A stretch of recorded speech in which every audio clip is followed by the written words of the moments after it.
I think that sometimes there's a lot of pressure that going through a transplant is going to be a life-changing experience, and it is just in itself anyway because of what you have to go through.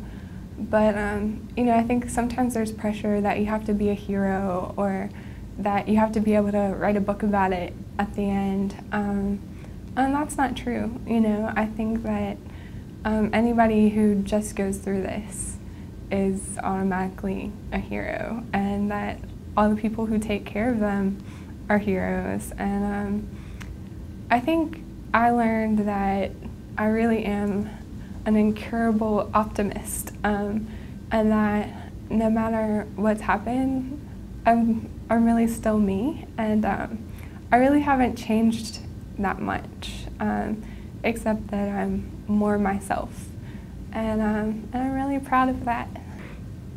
I learned that I am a stronger person than I originally thought. I always felt like I could do anything, but now I know I can do anything. I learned that I'm not very patient with myself. I'm patient with other people, but I'm not a patient person, obviously.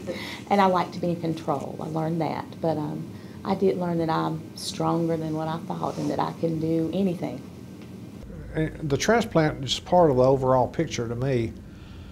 I have learned that maybe I'm a little tougher than I even knew. I mean, I've always considered myself a pretty resilient person, but I think maybe that I'm a little more resilient even than I thought I was, because anybody will tell you that's been through this process, it's tough.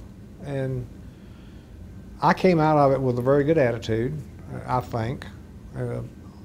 I feel good about it. It was a positive experience. So, yeah, I think I learned about me and that I can endure or survive more than I thought I could. My life is wonderful. Every day, I'm thankful.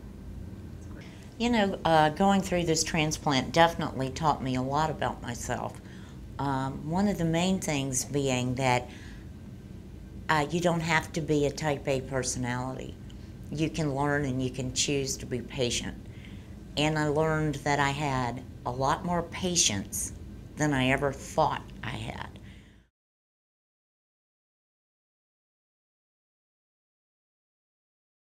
I think the thing that I would tell someone else that's undergoing this kind of transplant is to get as much information as possible and to be patient and not get frustrated with themselves.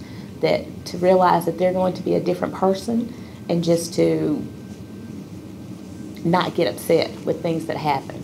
If something happens, just find out why and go with it, but not to get impatient. If I had one piece of advice to share with someone getting ready to undergo a bone marrow transplant, I'd say be thankful that this option exists for us. This is the cutting edge of medicine, technology, another blessing from above, essentially, in that this is that option that extends life. Take every opportunity that life gives you. If it's an opportunity for a transplant, for new experimental procedures, when you don't see any hope, go for it. It's been a blessing for me. Do it. Do it. It bought me time. I was told that I could expect maybe a year and a half, 18 months remission, and it's been 4 years, and I'm still in remission. Now, I don't know that that'll work for everybody. It worked for me that way, so to me it was a good trade-off. A couple of months of difficult times for another 4 years. So yeah, you're always looking. You learn to live one day at a time when you have a terminal illness. You take today and you enjoy it, and you don't worry about tomorrow. It might not come, but that works for everybody. We're all, not to get too philosophical, but you know, we might not wake up in the morning, but I think it teaches you to enjoy the moment, and that's what I've learned from the experiences. I think what I'd like to tell people who might be going through this is that a lot of it's about balance, and probably like most things in life, it's about balance. And you'll have to find a balance between tenacity and just knowing when to rest and take care of yourself, and knowing the balance between setting goals and having projects and looking for doing things that fulfill you, and also being able to not have to stick to timelines, and to be okay with uncertainty, and that you have to balance being vigilant about germs and about your health with not being obsessed with blood counts. So there's a lot of balancing to do, and I think another thing that's important is to let people love you.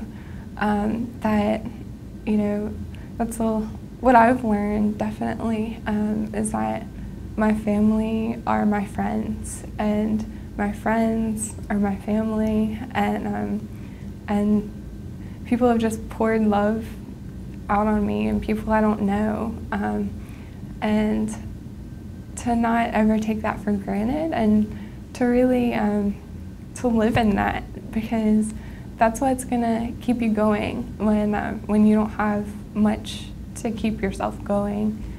I think the most important thing that anyone who's going to go through a bone marrow transplant can possibly do when they're getting their the whole time, is be positive.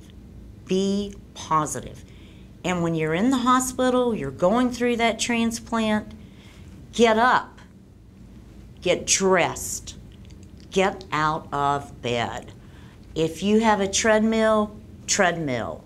If you have a rowing machine, use it. And if you're having a day that you just can't do it, you can still get up, get dressed, move to the chair, walk around the room as much as you feel you can. I think everybody will have a day or two that they don't feel they can do anything. But if you want to eat breakfast in bed, eat breakfast in bed. But then after that, get up, live life, because every day you have, whether it's in the hospital or elsewhere, is a day that God gave you to enjoy the very, very best you can. And I don't think we should let any disease take that away from us. So get up, live life, wherever you are.